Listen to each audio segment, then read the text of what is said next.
Masa untuk buang tinted ni bang, bukan saya cakap main-main, bukan setengah jam, bukan 20 minit, bukan 15 minit.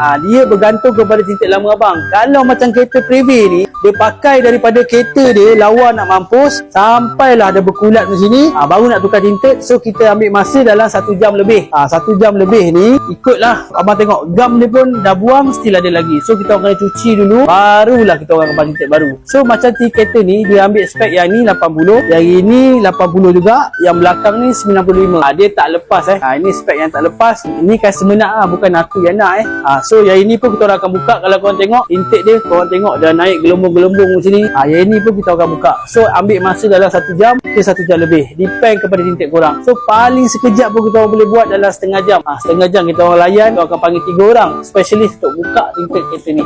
So kalau korang tengok so far okey.